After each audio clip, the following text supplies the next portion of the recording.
What's going on, everybody? What's going on? Happy Sunday night to everyone. Getting ready to start another work week here. Um, man, this week go do something, man. Go be productive. Doesn't matter how little it is, or how much it is. Just don't go do something, man.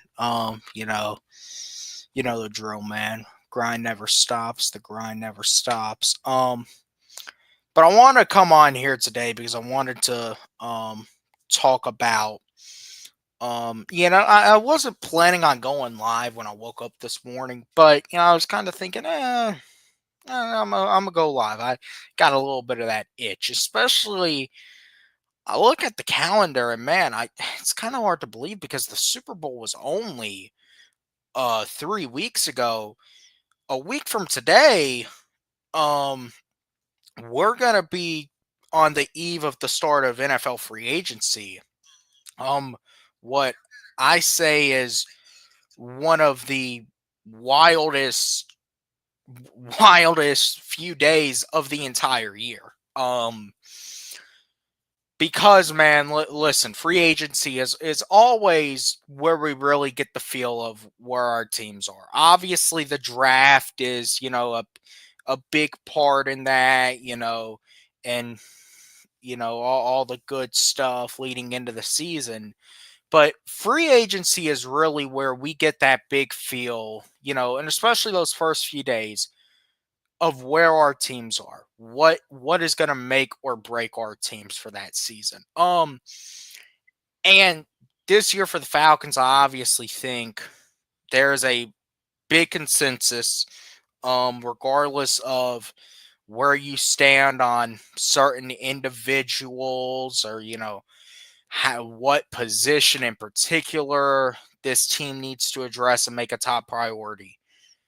We can pretty much all agree that the focus of this offseason needs to be defense, defense, defense, and more defense. Appreciate you, Jerry, for letting me know everything sounds good. Defense, defense, defense is what needs to be the focus of this offseason. So, with that being said, and the StreamYard link is open, I don't plan on staying on too long tonight. Maybe if I'll come through, chop it up, maybe I'll stay on 2 hours, but I don't plan on being on here no more than 2 hours. If no one does come up, I'm gonna just chop it up, here by myself because I got some things I want to talk about. But let's take care of some housekeeping first before we get into it. Like, subscribe, comment, share out. Especially liking and subscribing. That really helps out with the algorithm. And helps all the people at YouTube share everything out to allow the channel to grow, man. Allow the channel to grow so we can get more people over here, and expand the platform. And also, if you would be so kind, it's not required. I'm gonna say that every time. It's not required. I know everyone is still pinched a little bit tight on money. Um, especially considering it's tax season, but the Cash App is there if just want to throw your boy $5 or $10. I'll be greatly appreciated for that. But yeah, man, look, it is obviously that time of year. It is free agency, and I'm gonna go ahead and say, man, this is a very conflicting free agency period for me heading into.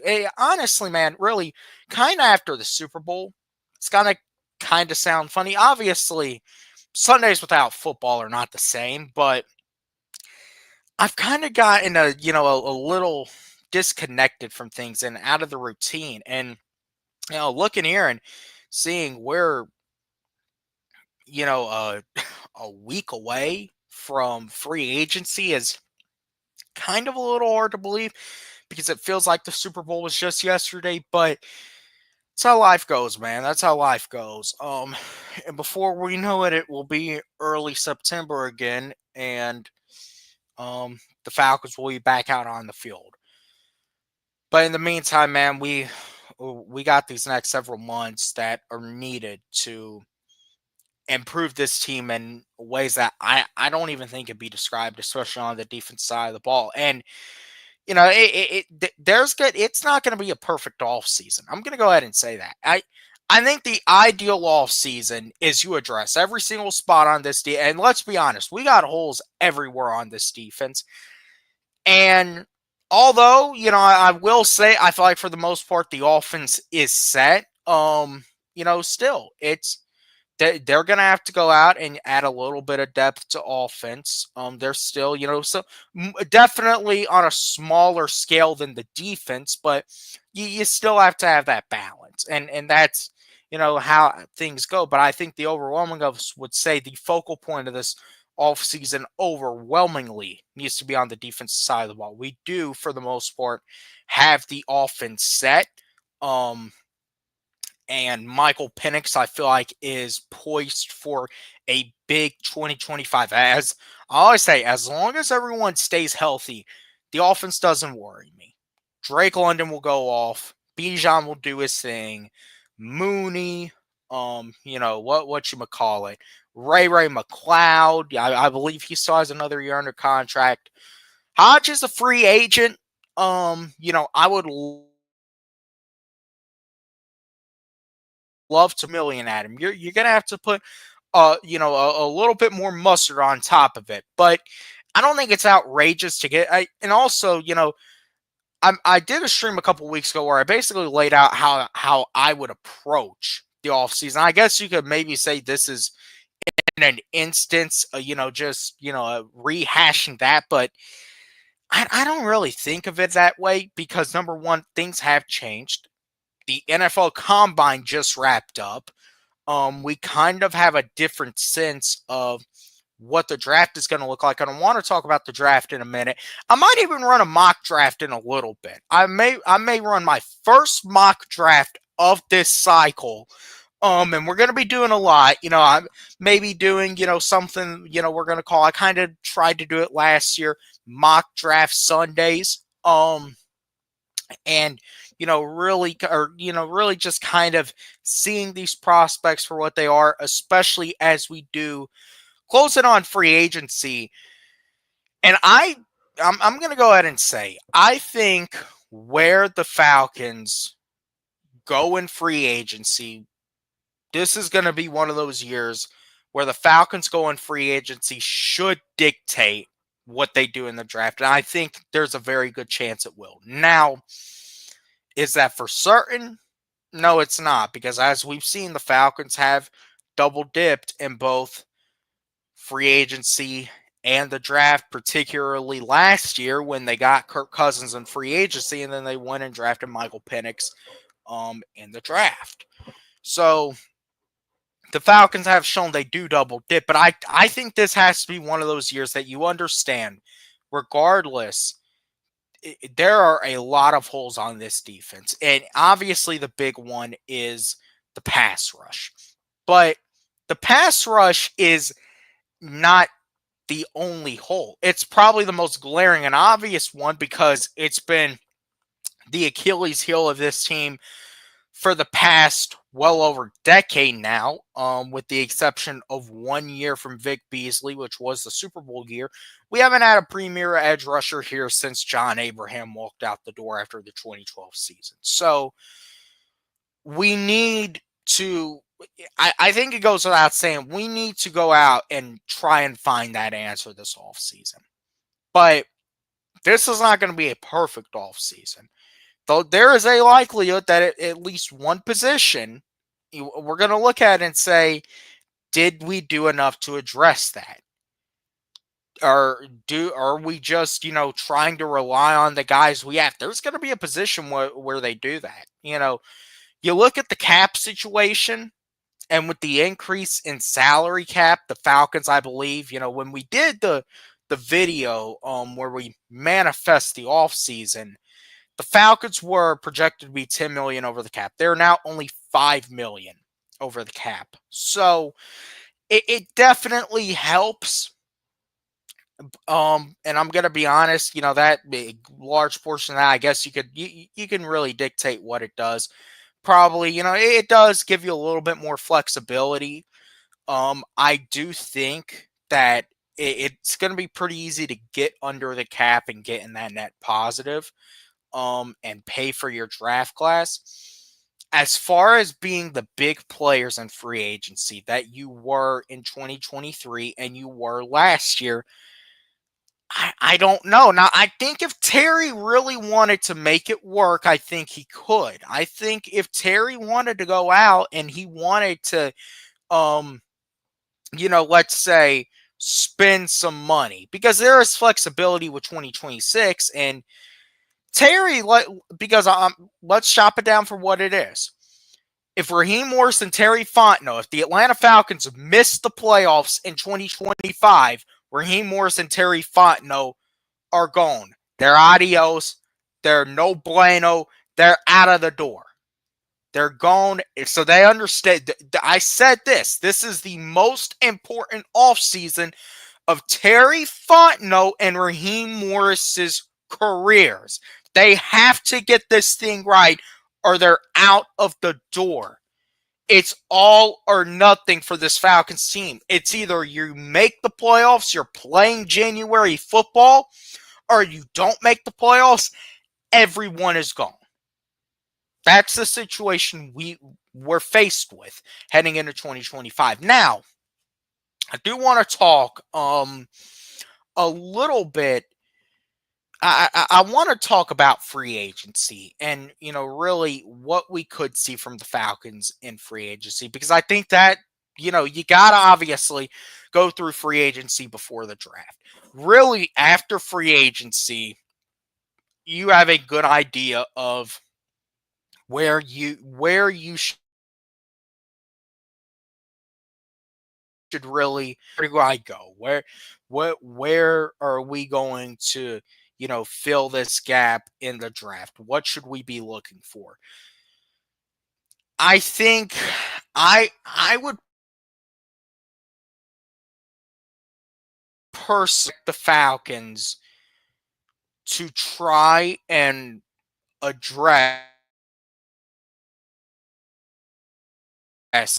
interior D line, you call it that edge rusher situation.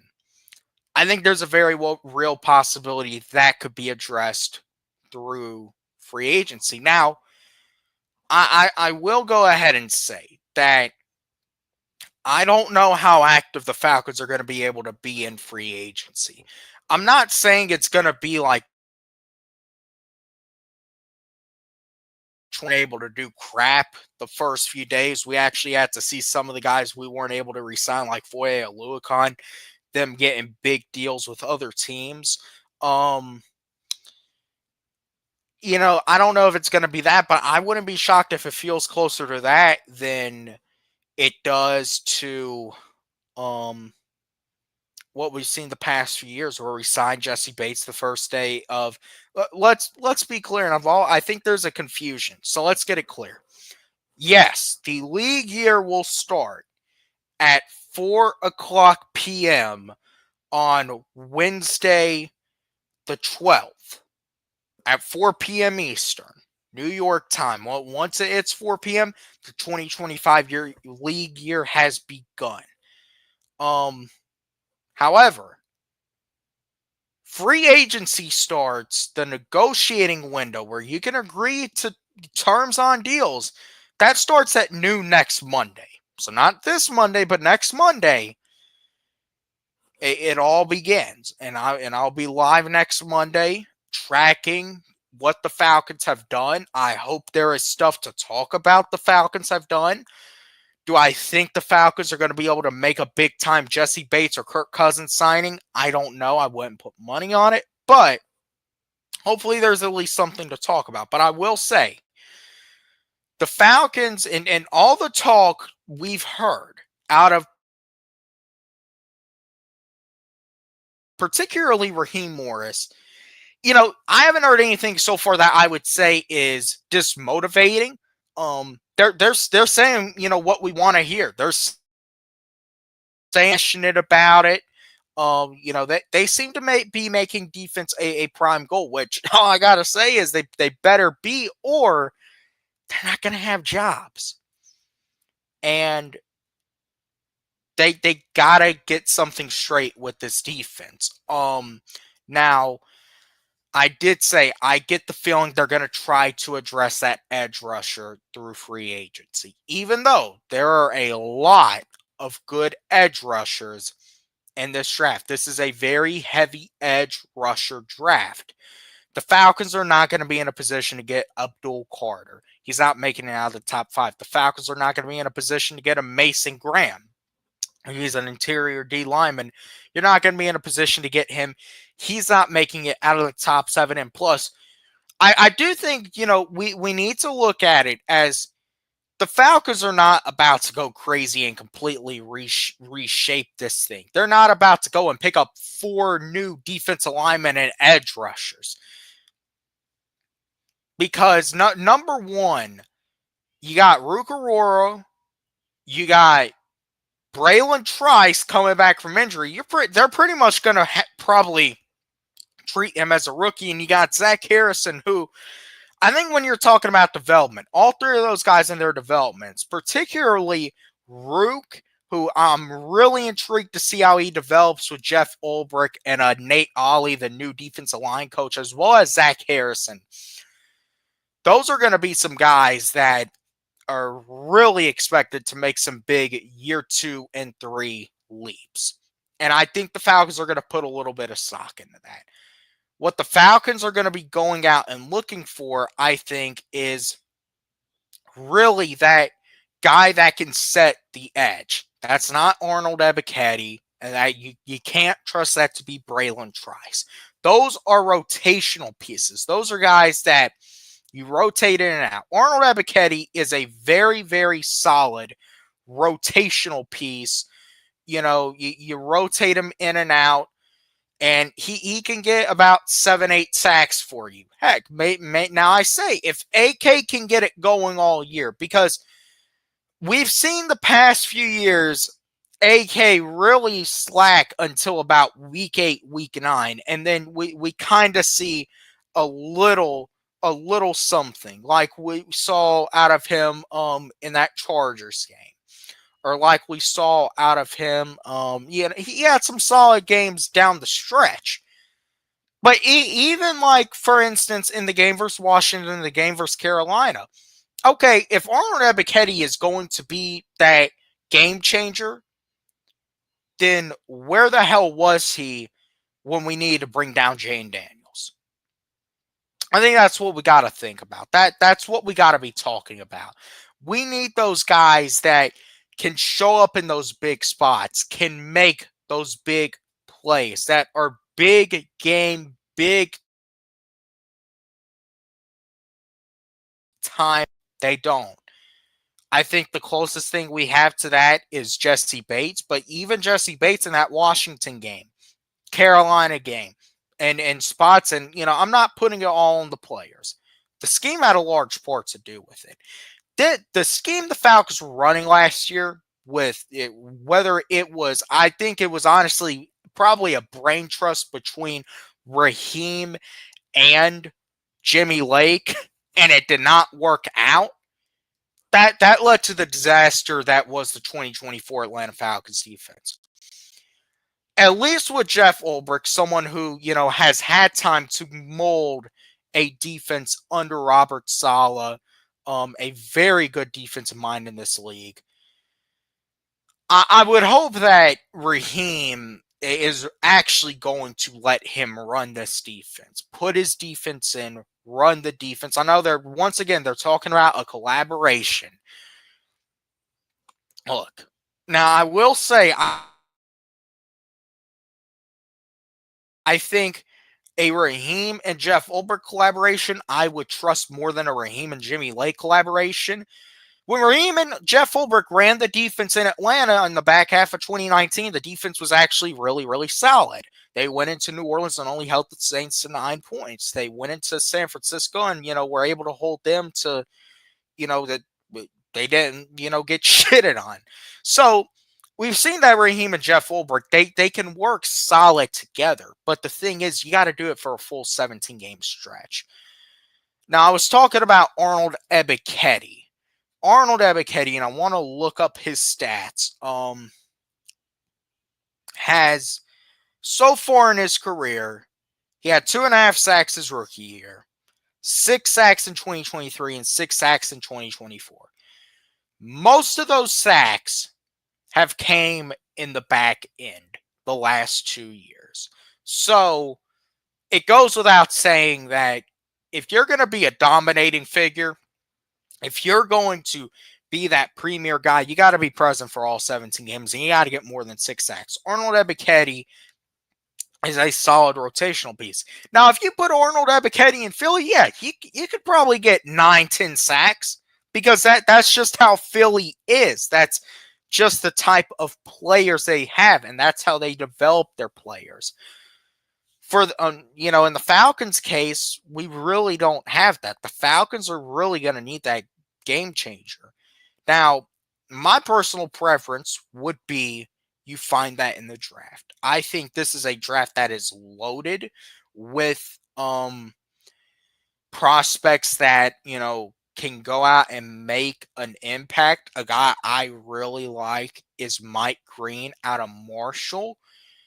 The Falcons are not picking Mike Green. Mike Green has a situation, some allegations against him, and then look, the world that we live in is, a really, we live in a world, and, as I think we try to, get better and, a little more insensitive. Yes, we need to be sensitive towards, certain topic world, but look, these allegations, these are serious allegations. Now, in today's world, that's, not so much the case. Mike Green has some sexual assault allegations against him. And the Atlanta Falcons that's an automatic turnoff. He is probably not even on their board. Matter of fact, I'm getting ready to give somebody his flowers here. I want to see if he tweeted this out. I want to give somebody his flowers here. If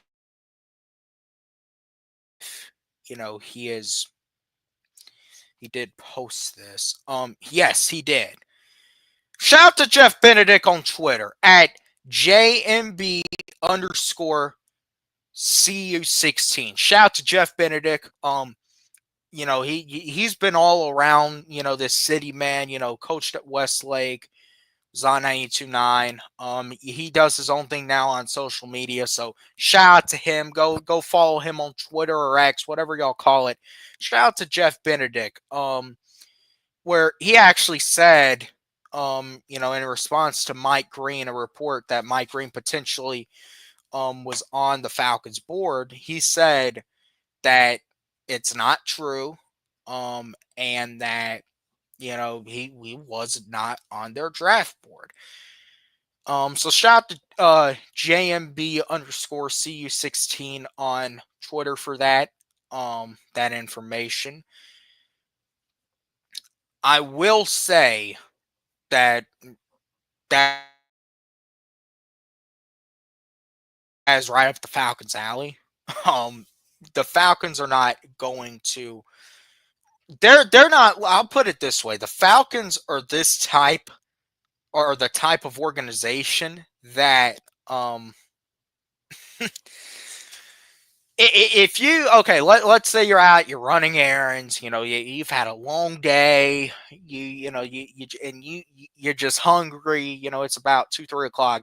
You go through that Burger King drive-through because there's nothing else in the area, and you order you a Whopper.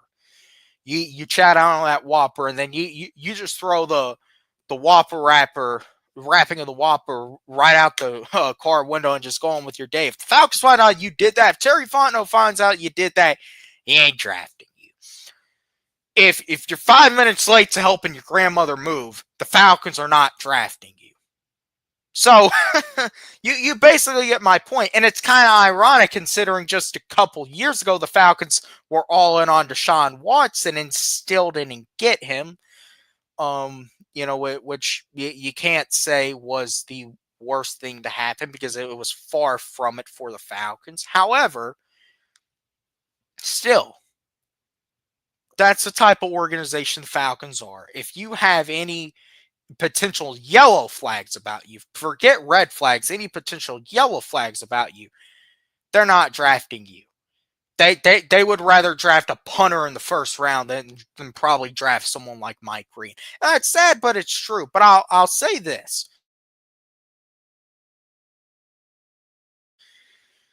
Sometimes, yeah, and I'm about to go off on Terry Fontenot here in the Falcons style.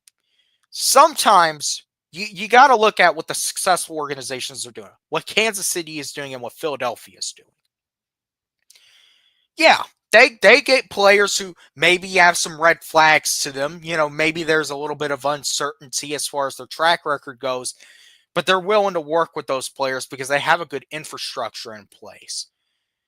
Now, the Falcons were just graded, ironically, third on the NFLPA team report card. Basically, praising the Falcons for everything. The Falcons, they're matter of fact, I want to pull this thing up. I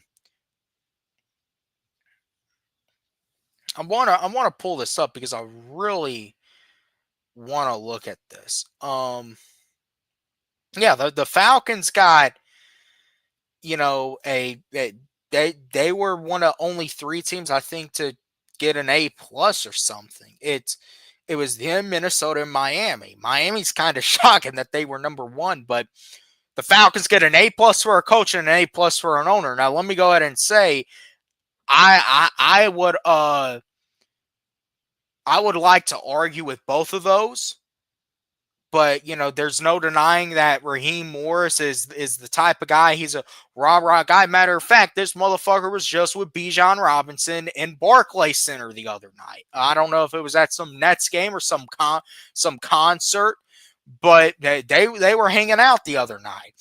Arthur Blank is he's a very kind owner, but he's let the team get out of control. He's let the inmates run the prison. He's let Rich McKay continue to be in his fucking ear. A for food, B+ for travel. I wonder why that isn't an A. A+ for the weight room and an A for treatment of families. I'm trying to. There was something I wanted to see. I guess it's not on here, but I was trying to see it, but I guess it doesn't count or something. But anyways, with that being said, the ironic thing is the Falcons apparently have the infrastructure to bring these guys in.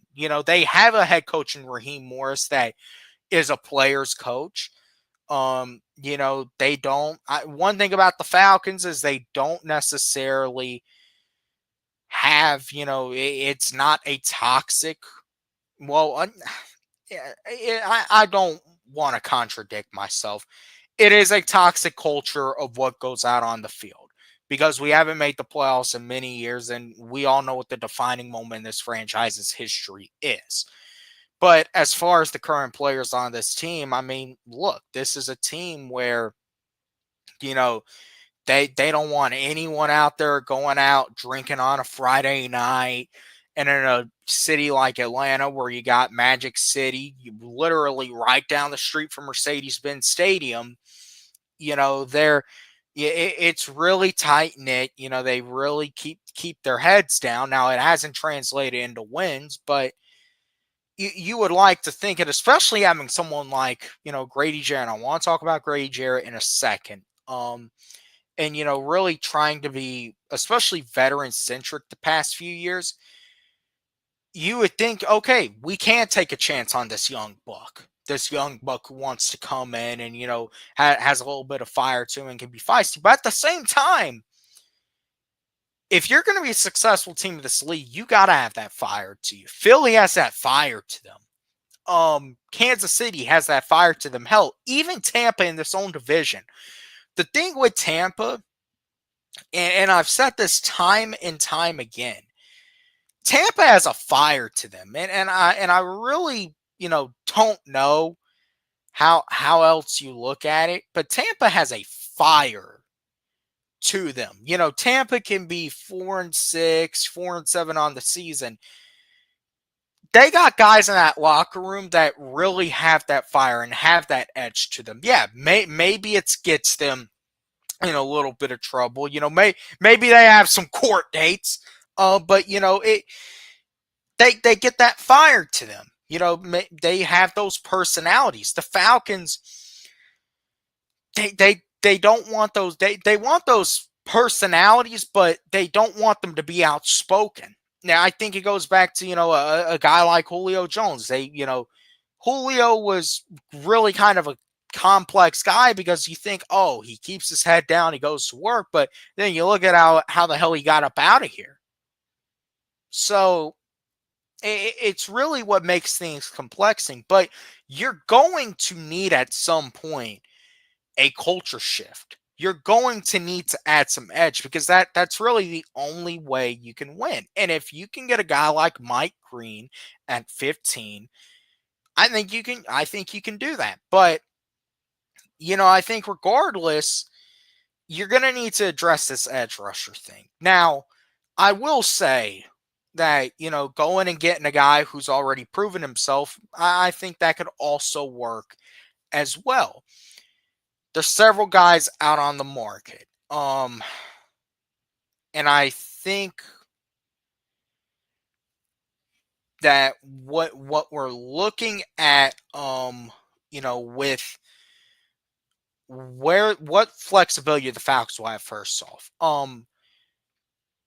I want to talk for a second about Drew Dalman because I think Drew Dalman, this was something very interesting that I've kind of had an ability to think about over the past few weeks. Drew Dalman has obviously grown as a player, and we've really seen the past few years him come into his own for the most part. He's not perfect. I don't think he's the best center in the league. I would like to have Drew Dalman back here. I would. Now, I'm also going to say I'm not overpaying Drew Dalman. I'm not giving Drew Dalman, more money than I think he's worth. I think Drew Dalman, the cap I would put on him is 15, maybe 16 million. If Drew Dalman wants $20 million, which, look, this is going to be his, you're talking about a 4th round pick. You're talking about somebody, he wants to get paid, man. And there's going to be a team that if he wants $20 million, he's going to go out and be able to get that from a Chicago or maybe a San Francisco or a Vegas. Someone will probably give him that $20 million. I don't think the Falcons are in a position to give Drew Dalman $20 million. Now, if it's $15 million or, less, then okay. You can bring him back. But the thing is, you do at the same time have to look at it and, trust your coaching. The Falcons'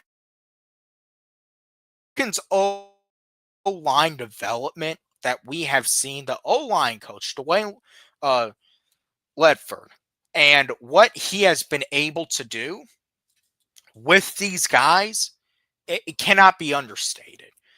And I am honestly, and I'm going to say this, I think the biggest thing is, and, when you're talking about someone like a Ryan Neusel, was there really that much of a difference between Dalman and Neusel? Because Dalman has missed a few games. He has. Was there really that big of a difference, with Dalman and Neusel when Neusel was having to fill in those few games? It really wasn't. So what I look at, especially, and I want to look something up really quickly. Um, because there really wasn't that big of a difference. It's not like all of a sudden, Drew Dalman goes out and Kirk Cousins is getting killed. This is actually when Kirk Cousins was playing some of his best ball.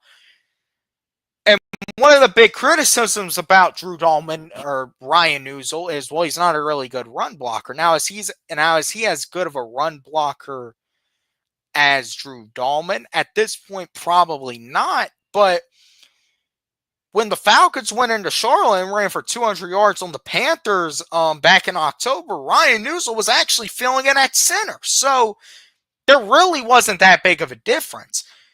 And when you're asking me for what we saw, not too large of a difference in play, and you would pay Drew Dalman $20 million versus only having to pay Ryan Newsel maybe $5 or $6 million a year, and also considering Michael Penix, when he was that second string for majority of the season, was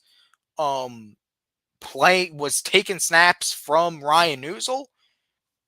Listen, Drew Dalman wants to go to Chicago, go to San Francisco, Vegas, get paid. Hey, go get paid, man. Go get paid, brother. We're good over here. And that's the move that these good teams are able to do. They're able to develop players. And the Falcons do have something with their O-line coach. They're able to develop these O-linemen. And you got to give credit. That is one of the things the Falcons have been able to do that it kind of teased me off they weren't able to do at the end of the Matt Ryan era. If Matt Ryan had this O-line at the end of his career, I think maybe you could have seen Matt Ryan maybe squeak out another playoff appearance or two. But anyways, you really got to look at that. So I would bring Dalman back. Honestly, is more I think about it, might be less than 15, but 15 would be the max. I'm not paying 20 million to get a guy when I could get, similar production, for well less than what he's asking for. So honestly, if y'all are asking me, I don't think Drew Dalman is going to be back here in Atlanta. I think he's going to go get paid in Chicago or whatchamacallit, maybe God, what's New England's situation? Is David Andrews still in New England? Or maybe San Francisco. I know San Francisco needs a center. Maybe Vegas with Pete Carroll, whatever they do at quarterback. Drew Dalman's I'm willing to bet you right now Chicago would throw 20 million at Drew Dalman. I could easily see Drew Dalman being the center for the Chicago Bears. And honestly, look, there's not a big difference between him and Newsel. So I really can't even say it would be something that you can complain about, considering what you got to do with this defense. We need to we need to look at it from this standpoint. The top free agent pass rusher is Josh Sweat. Talking about, I can't help but think that with Josh Sweat, even though I think he's obviously made contributions in Philly, I just can't help but think, man, that was it Josh Sweat or was it what we saw what we saw in that Philly system? I think you really got to think about that. Now, I'm gonna go ahead and say, and I want to pull up Spot Rack here to really get a good idea of this, get a good idea of some of our top edge rushers in free agency. And then I'll go into the draft. Now, look, I think anything is open. I think the number one thing is you have to take care of this defense. Got to take care of this defense, man. That because that's the only way you're gonna win next year is if you take care of this defense. And you may have to make some sacrifices. I want to talk about in the meantime. I want to talk about Grady Jarrett, Falcon for life. Grady wants to be here. The Falcons want him here. Raheem Morris, Terry Fontenot, Jeff Ulbrich, they all want him here. Grady is not playing for $20 million a year. Whether it's, I think Grady will get that extension. I think Grady's gotten already, I think, 2 extensions. Grady is going to get that 3rd extension. This is going to be his last contract. This is going to be his retirement contract. Because Grady, I truly feel like is kind of at that point where, he's entering year 11. He's coming off of an ACL tear not that long ago. He's got his roots in Atlanta. He went to Clemson, and you can pretty much chop it down. The Falcons, they bypass Athens. Clemson is pretty much their pipeline. Clemson, if you really think about it, is the Falcons, school. That's kind of the way I've thought about it in many instances. You talk about all the guys the Falcons have drafted from Clemson and even have signed, in free agency that went to Clemson. You're talking about AJ, Rook, Grady, Vic Beasley we drafted from Clemson. Bradley Pinion went to Clemson. So many motherfuckers from Clemson. Matter of fact, AJ's brother is at Clemson right now. I wouldn't be shocked if, maybe, next year or in 2 years, whenever he comes out, I wouldn't be shocked if we get AJ's brother, on this team. But the Falcons love their Clemson boys. And I guess in a sense better than UGA. But I want to. I want to look something up. How old is Grady? Grady, I want to say he's 31. So he's not quite done yet, but I'm going to be honest. Grady Jarrett, I think, especially when you look at Aaron Donald, is only 33, and Aaron Donald only played 10 years. And Aaron Donald said, listen, I'm going to get my 10 years. I'm going to get out of here. That's what he did. He got his ring. He got his accolades. He's going to be a first ballot Hall of Famer. He got out of here. Grady is probably, God, and he's going to turn 32. So he's entering his age 32 season. Grady's probably got about 2 years left, if we're realistically speaking, guys. Listen, why would Grady want to go and spend those final 2 years? I mean, yeah, he could go ring chasing. He could go somewhere like a Green Bay. I don't see the purpose in that. I think Grady, he wants to stay a Falcon for life. His father was, Mr. Falcon. You want to talk about it, the deep fit. That's kind of like, if we're talking about it, one of the first families of this Falcons organization is Jesse Tuggle, Grady Jarrett, and that entire bloodline. I believe Grady has a son. So I think Grady, man, he's one of those players that you really get the feel that he wants to be a Falcon for life. And I think something will get worked out. It's gonna be less. It's gonna be an extension most likely. Maybe as a void year on the end, maybe a pay cut, hometown discount. Because Grady's a hometown guy. So you're talking about hometown discount. Grady would be likely to give you that. I'm also going to be honest. I don't know how much more Grady could get from any other team than he would get here. So I think this whole Grady Jarrett's leaving Atlanta, I would put at most like maybe a 2% chance on it. Maybe drive it up to 5, but that no more than a 5% chance Grady is not a Falcon for the rest of his career. but I do want to look at let's see. I do want to take a look at.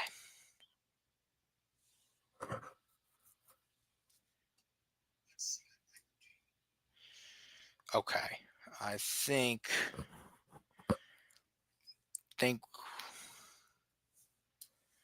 let's see. Is this thing going to roll? In the meantime, y'all remember um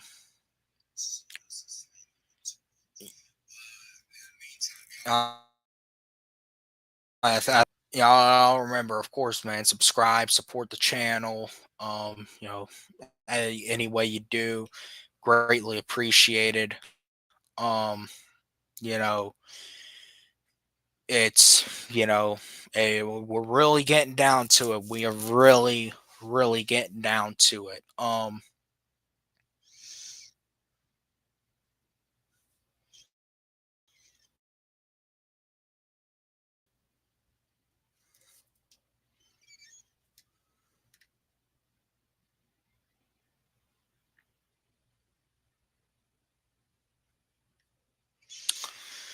All right, I think we're having some technical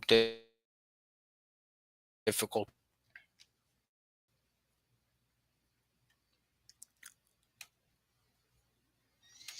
All right.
We're gonna get this thing back on track in a second. Don't worry, we're gonna get this thing back on track in a second.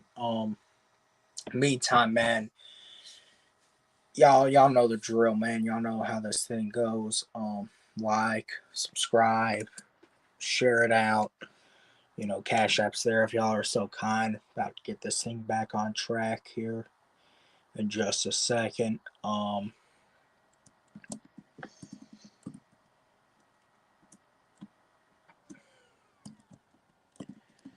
When I tell y'all, hey, send y'all some money so y'all don't gotta deal with this shit anymore. So I can get a new computer. Let's brand this current one. It's running like shit. But hey, we work with what we got to deal with, man. We work with what we got to deal with over here. But y'all send me some new money so I can get that new computer. Oh man.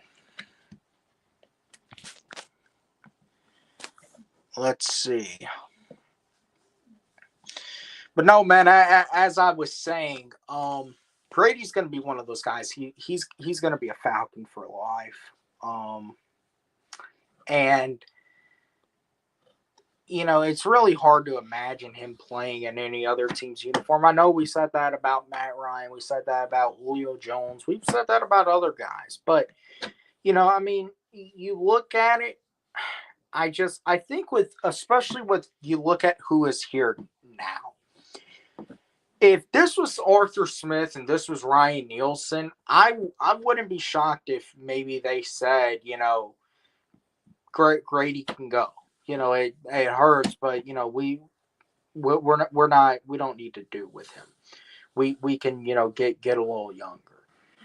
I think with Raheem Morris, this is a guy who was here when Grady was drafted. This is a guy who has really seen Grady grow from a young man taken in the 5th round, doubted, undersized. His house literally burned down when he was having a draft party, and turned into a leader of the locker room. You don't get players like that too often.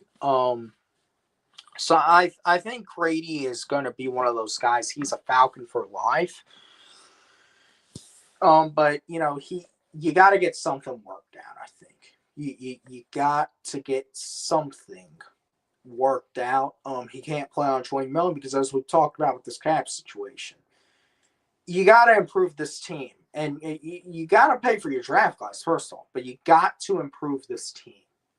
As far as how I would do that, I gotta say that if we're gonna trade for someone, it's probably not going to be Michael Parsons, and I think y'all can forget about Myles Garrett. If we're going to trade for somebody, now, if we were able to pull off a Michael Parsons or even, God forbid, a Myles Garrett trade, then there's no doubt how aggressive the Falcons are trying to be.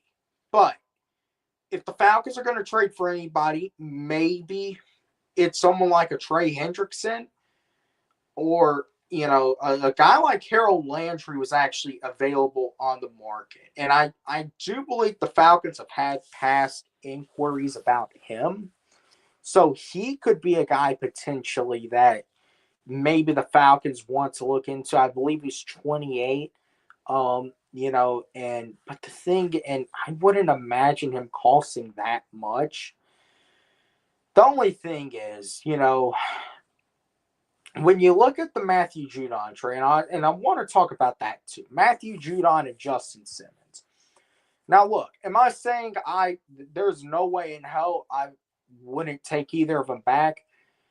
If Justin Simmons wanted to play for $3 million, or what was his deal? 1 year, $6 million. Now, honestly, for about what he gave us, I can't necessarily say it didn't match the money he was being paid, but he's worth no more than that. So if you wanted to come back on that, I wouldn't necessarily mind. I do think having some veteran presences in there is good, especially with wherever the Falcons go in the draft, or even if, you're high on DeMarco Hellams and you want to bring DeMarco Hellams, along and really see if he can come back from, his injury. As far as Matthew Judon goes, man, honestly, I feel like when you're talking about a lot of the notable names in free agency, as far as edge rushers go, they're like your Matthew Judons. You got Hassan Reddick out there who, now look, I've thought a little bit about Hassan Reddick. I don't think that's necessarily a guy that is too appeasing to Atlanta, but at the same time, look, Hassan Reddick fucked his market up when he didn't take the deal. Because what were the Jets going to pay him, like 13 or 14 million? And he said, no, I want more money. I want this. I want that. He fucked his market up. Let's be completely real with it. You want to know how to negotiate, and you don't do it like Hassan Reddick. You hold out. Now you're not getting shit. You fuck yourself over. So I will say he's not going to cost a lot. But at the same time, man, it's just I think it's the matter of, if you need someone in here that's at least going to be around a few years. And I think you could get that with a Harold Landry, but the Falcons are in need of a game changer. And I don't even know if a Harold Landry is that. You need someone who can come in and really change things up on this defense.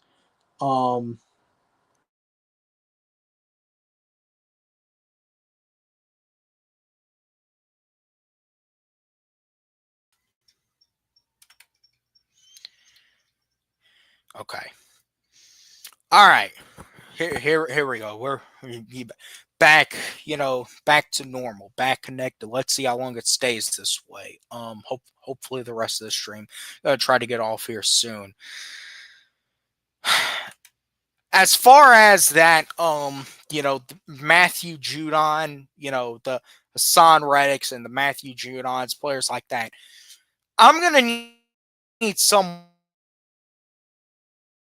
who can establish themselves, someone who can come in and make an impact, someone who can be a game changer. You know, and when I'm realistically looking at, you know, a lot of, these defensive ends, or, these, you know, let's go defensive end, outside linebacker. Let's look at the outside linebackers first, because okay, that's really where you get, some of these guys here. Um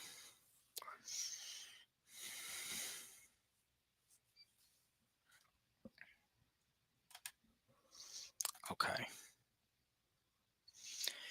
All right. So obviously we're looking at Khalil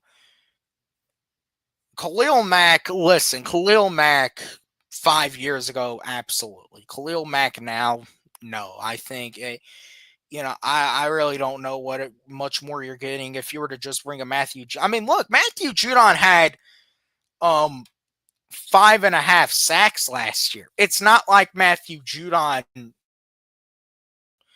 just come now. Granted, it's like a lot of those sacks they were in droves. I need you to be consistent. I need you to come out, have a consistent impact.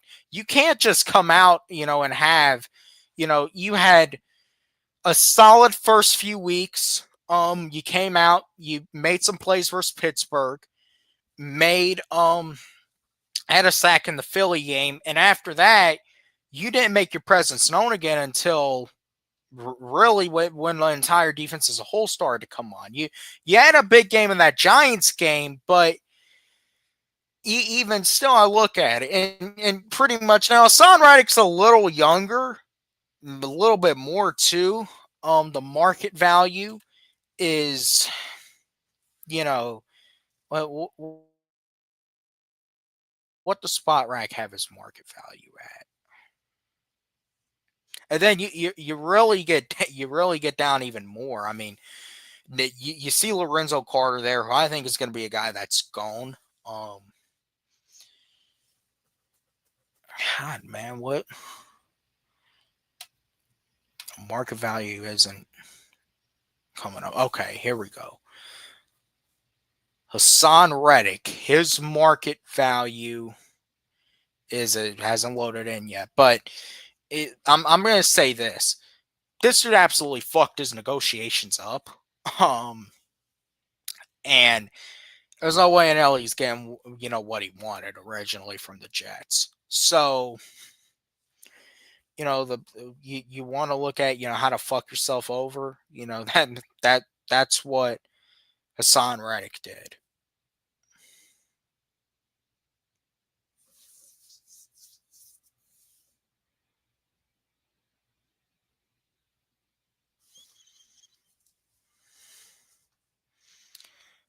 So current market value at 11.7 million on average. 1 year, $11 million deal. That I don't listen. I think you're really gonna have to look at it as now. Look, Hassan Reddick was with the Jets. Jeff Olbrich was the defensive coordinator there, so there is a tie there. You're looking at some other guys. Josh Uche, is one. Joe Tryon, from Tampa. Shaq Thompson is finally leaving Carolina after 10 years there. So, I mean, look, there's some guys on here. Zach Bond's obviously on there. I don't think Zach Bond is coming to Atlanta. Um, Now, I did not look at Judon's market value Um, let me go ahead and do it. It's gonna take a minute to load. Um, I will say, if you were to ask me between having Hassan Reddick and Matthew Judon back, yeah, I mean, it's out of Hassan Reddick. I feel like Hassan Reddick has a little bit more to give out. Where look, he's getting ready to start winding down pretty soon. Um,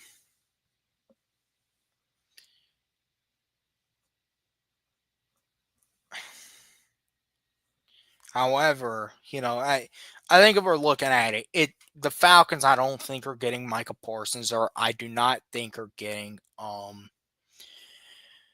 I don't think are going to end up getting Miles Garrett. That's not happening in a million years. If the Falcons are going to get anybody and trade for anybody, it's probably going to be someone like a Harold Landry that you look at and you see throughout his career he had a career high of 12 sacks in 2021. These past few years he really hasn't I mean, okay, I was reading it wrong. So I mean, look, the past few years he had 12 sacks in 2021, 10 sacks in 2023, 9 sacks in 2024. So it's about what you would like to see. You want to see us get that double digit sack up. I'm going to be honest, you know, I look at this and I kind of say, well, that's kind of what I think Arnold Ebiketti's ceiling could be if we could really get him going. But I mean, still, look, if you do look at it, it would be an addition, 4.2 million annually. So look, I'm not saying I wouldn't bring him back. If it's for that, I would. I'd consider. I'd say, let me think about it. Let me consider things. Um, you know, so I mean, look, you look at someone like Harold Landry. This is somebody you could probably get a solid, and at least, would be somebody that I think could fit into this deep, true outside linebacker, come down, play edge. You know, Something I can rock with. So I'm gonna be honest. If the Falcons are gonna do anything, the Falcons are gonna make a trade. It's probably gonna be someone like a Harold Landry, and that probably garners what, about a fourth round pick, something like that. That's about what I could see the Falcons doing. Is something like that, trading for someone like a Harold Landry, and that being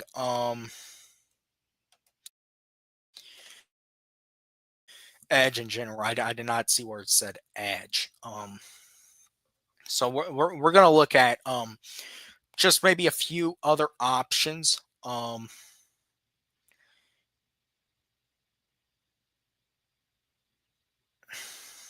And then let's see.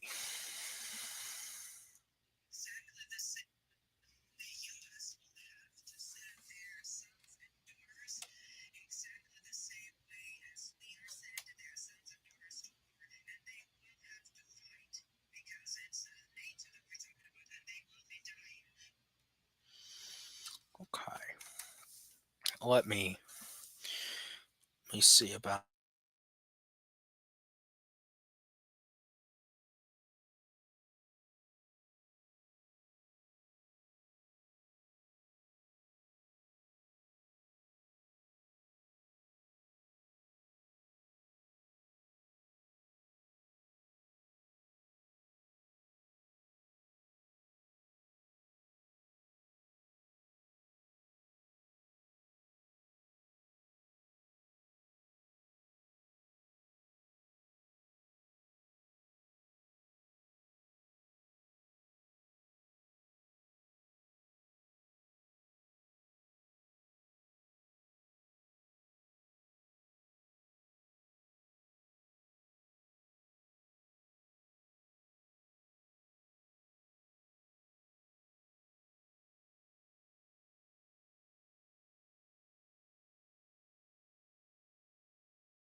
probably going to have to give him another deal.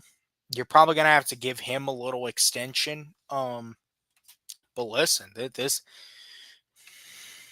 um, eight 18.8 million annually. So I'm going to be honest. I think that's an overpay. I think there is going to be someone that ends up giving him, about that. I don't think it should be the Atlanta Falcons. I'm going to now take a look at um Harold. We're going to run a mock draft. You know, assuming the Falcons they address the edge. I guess we'll see. We'll see. We'll see how things go, but I guess you could say assuming the Falcons.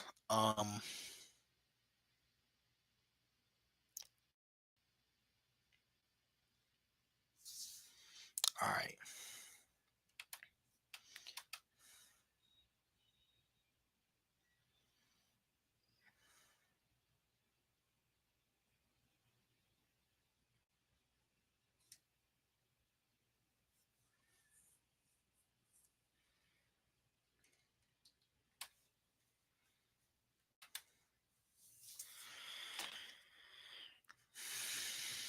Hmm. Let's see. And obviously, there's a lot of teams that are connected to him, but the Falcons. I think the Falcons because this isn't the first time there have been conversations about trading for him. But as I say, it's if you're not going to address the edge rusher in free agency and you're going to address that in the draft, then look, you got to go. The Falcons are going to have to make a big free agency signing. With what they have, they're going to have to make a move that is impactful. Um, but so it's going to be time to get aggressive for this Falcons team. It is. It's going to be time um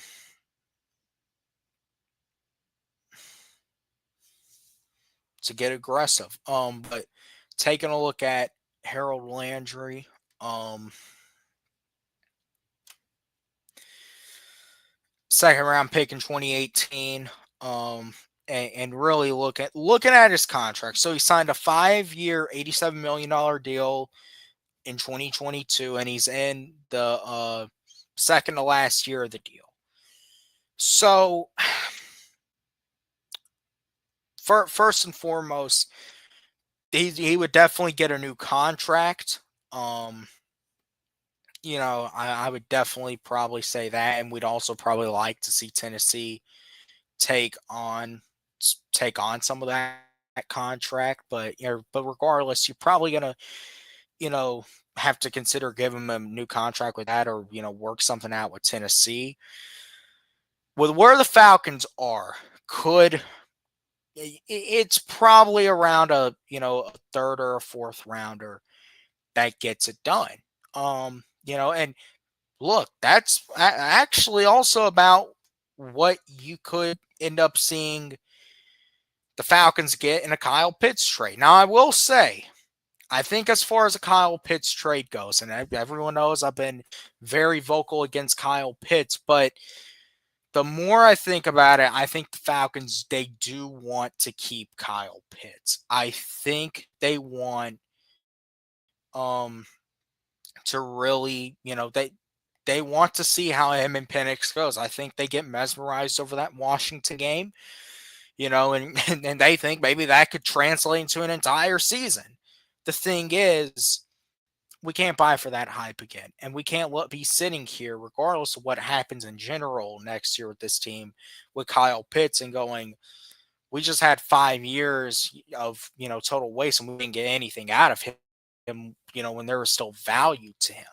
So look, I don't think you trade him for less than a third round pick.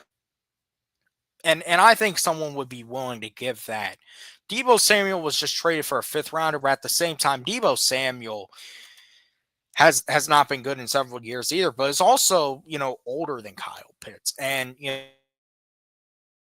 we've also seen, look, there is when you're looking at a wide receiver in this league, it's very unique because Debo just he has not.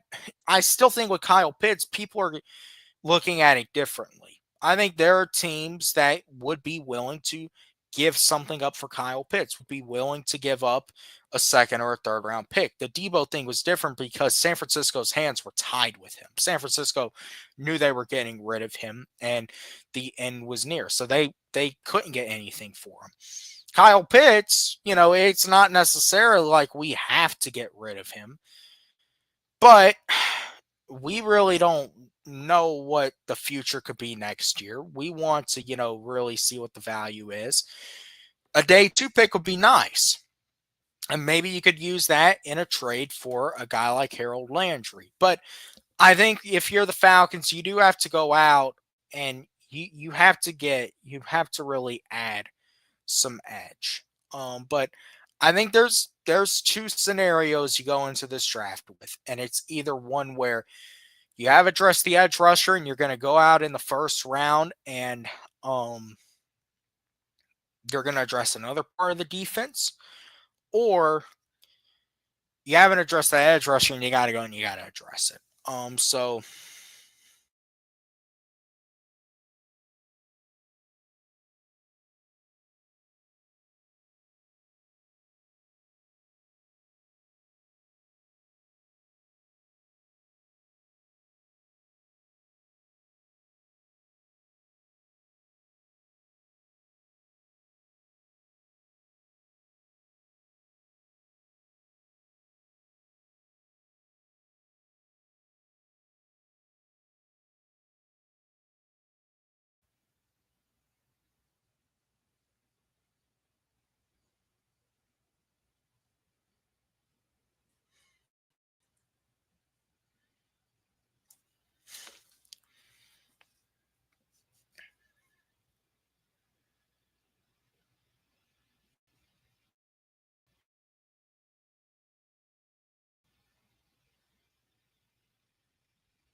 let's see which one should we go with?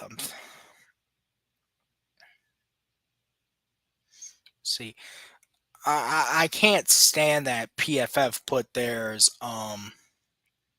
behind a paywall. I really can't stand that. Maybe, yeah. I think we'll go with this. Um,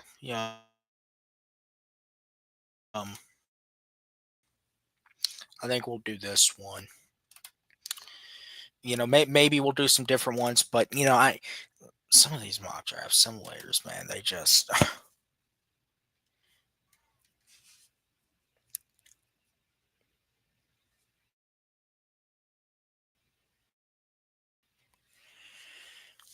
let me see.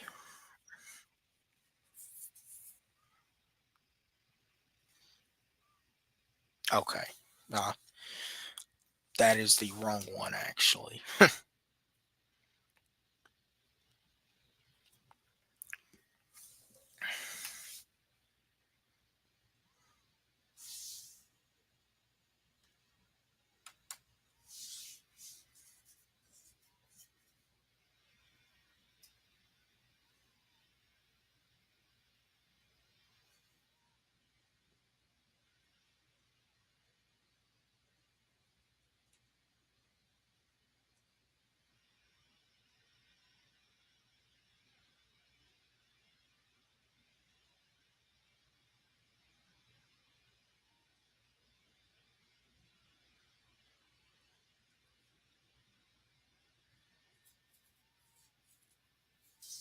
All right, here we go. Let's get ready to.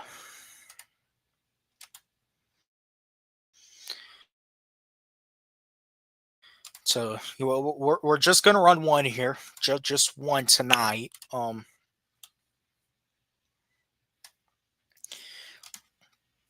and we'll go normal speed,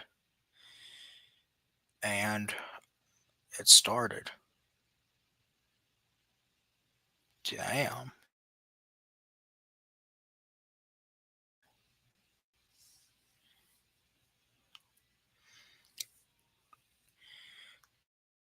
All right. All right. All right. All right. All right. Let's. I'll come to the trade offers, but there was also an interesting report. The Falcons could look at trading back. You know, so that's, I think, something we got to keep in mind. And something that could be a real possibility. This right here, this goes to show you that this whole thing is, but outside of that, most of these picks okay, but this right here was just unreal to see.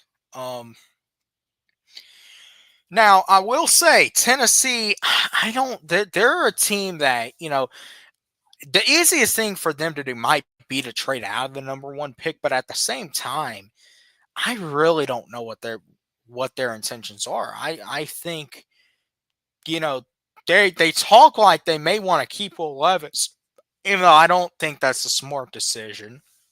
Even in kind of a weaker quarterback class like this, I don't think keeping Will Levis is a smart decision. Shador goes to the Browns, Travis Hunter to the Giants, Cam Moore to the Jets, Malachi Starks goes to Jacksonville, Mason Graham to the Raiders. Abdul makes it all the way to number 7, going to the Pats. Will Johnson at 8 to Carolina. Will Campbell at 9 to the Saints. So our two division rivals, they end up going, you know, with their, respective, I guess you could maybe say, pieces they feel like could potentially help their franchises. The Saints got a really long way to go.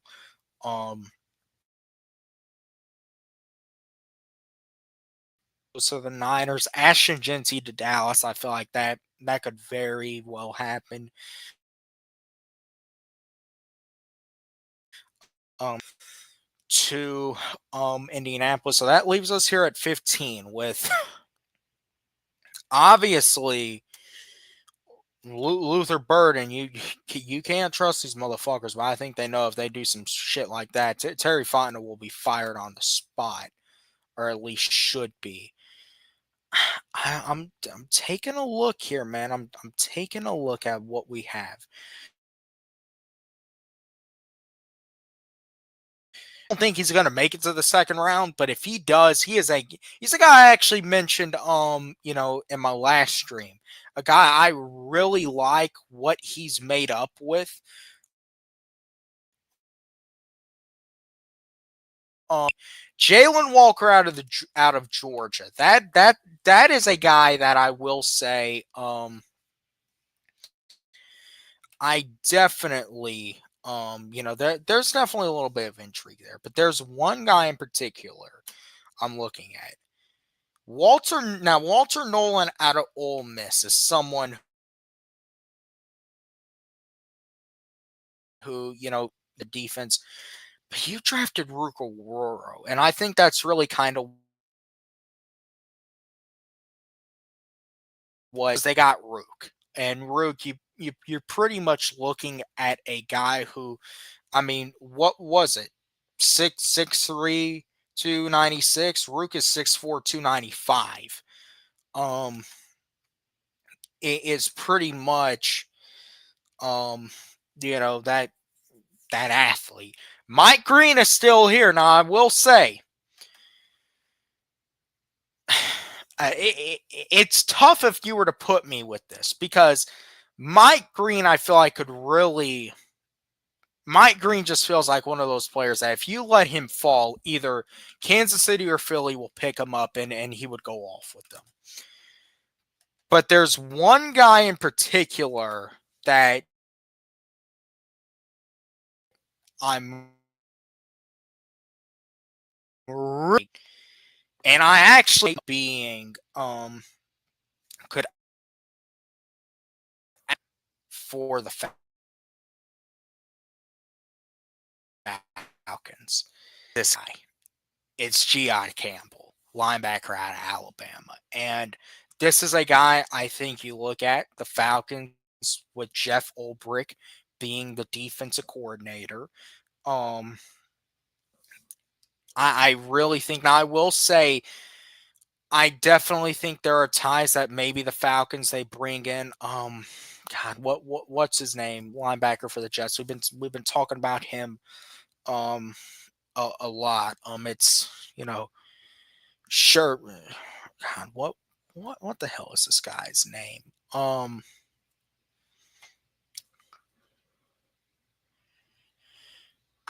I'm trying to look it up, man. Trying to look it up. Jameen Sherwood, who could potentially be tied to free agents.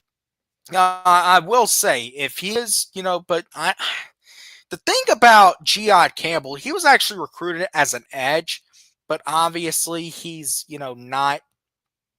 He has been converted into more of an off-ball linebacker, but as we see, he can impact in both phases, and he could really be a game changer. And I want to say something, and I'm going to say it, and I think we need to make sense of it. Every solid defense has a game changer in the middle. Philly had it with Zach Bond, and sometimes you develop it. Sometimes they just come natural. Philly had it with Zach Bond. Nick Bolton's really solid in Kansas City. Fred Warner. Fred Warner is the guy that really is thought of a lot when it comes to comparisons to G.I. Campbell. Fred Warner, Fred has been really solid. Man, does Caden need a running mate?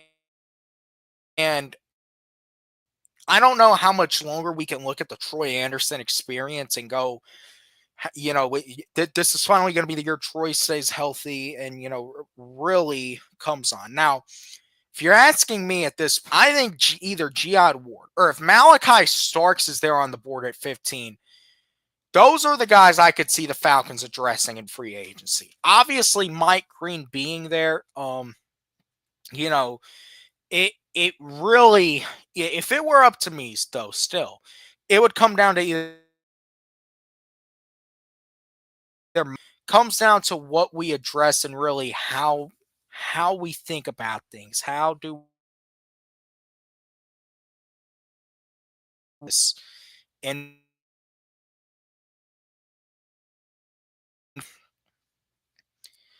so I think you're looking at both these guys as they really. With that being said, and they got kind of a playing into Giad Campbell. I also want to take a look at Mike Green and Mike Green's scouting report. So yeah, one of the most polarizing prospects. Now I will say, picking Mike Green would send, I think, a message that the Falcons are actually, we're dead serious. We're willing to take. The investigation needs to be done. Man, these NFL scouts, they're almost, they in a sense have back to your Pee-wee days. They talk to teachers, your teachers from middle school. They talk to everyone who knows you. And the thing ultimately is, if you really want to get a guy who's going to, I think both these guys could be instant impact players. But if you really want a guy who I actually think could fit into this defense really well, considering Jeff Ulbrich, right now I got to go with Giad Campbell. I got to go with Giad Campbell at 15. Obviously, it's very tough between him and Mike Green. And look, I've seen Giad play, man. and just that name alone, Gian, I would not want to be fucking with him. Two man, that number 11. You know, I think is one of the things we kind of got to look at, and know,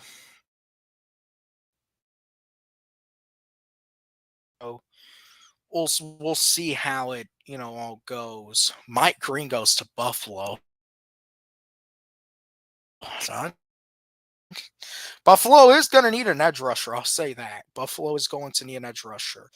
Shamar Stewart, that's someone else, but I really get a vibe that he is a project. We don't need a project. We need somebody who can come in and be an instant impact player. So we go with G.I. Campbell at 15. Now here in the second round, it's kind of interesting. What is our strategy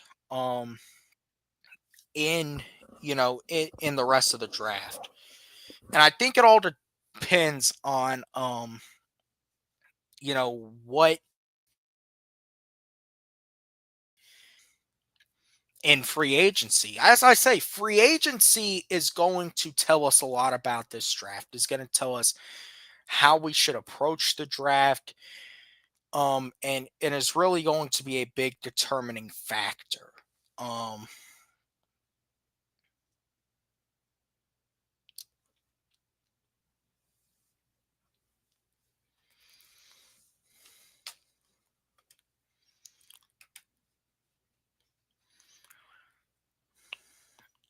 let's see what all we have here.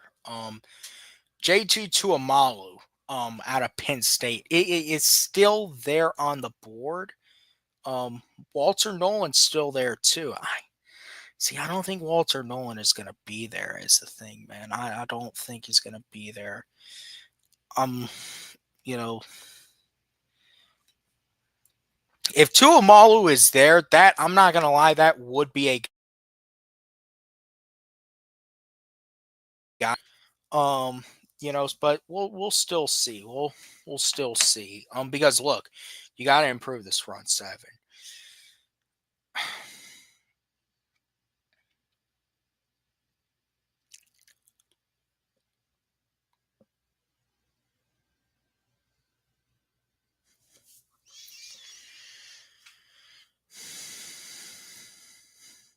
Okay, let's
All right, man. Listen, I apologize to y'all about all the technical difficulties tonight. But we're gonna have to get them fixed, man. Gonna have to get them fixed.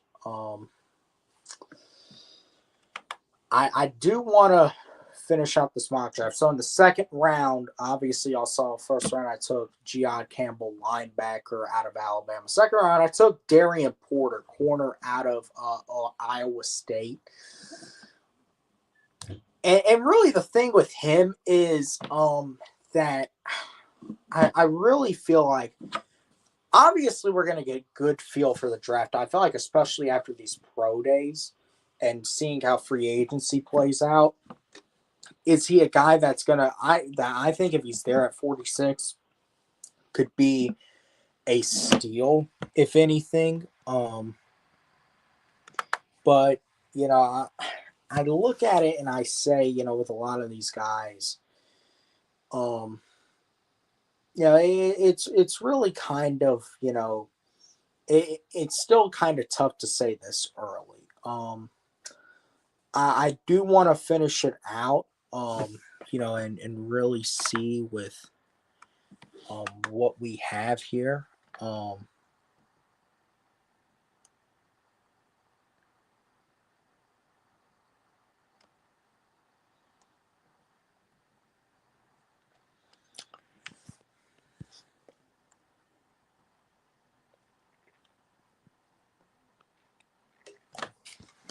let's see.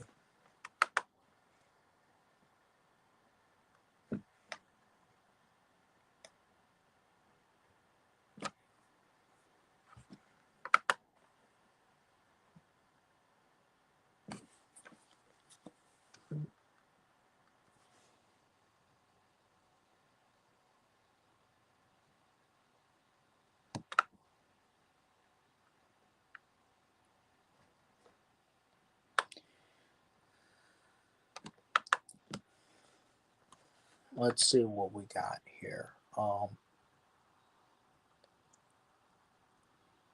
Hey, they got Shiloh listed as a safety. That's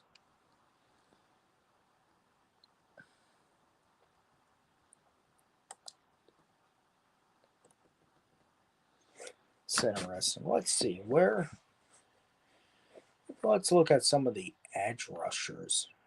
Um, you know,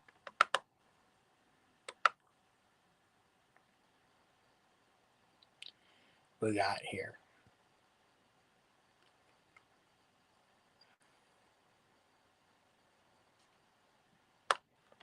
And don't, come on, don't lose me, don't lose me. Shit,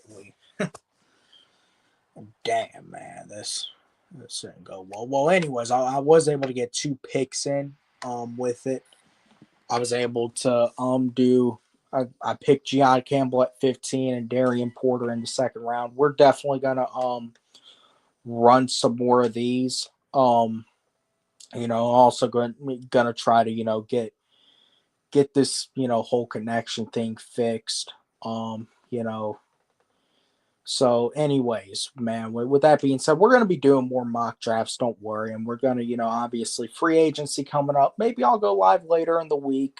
If something new develops. Otherwise, man, I will be around for the free agency period.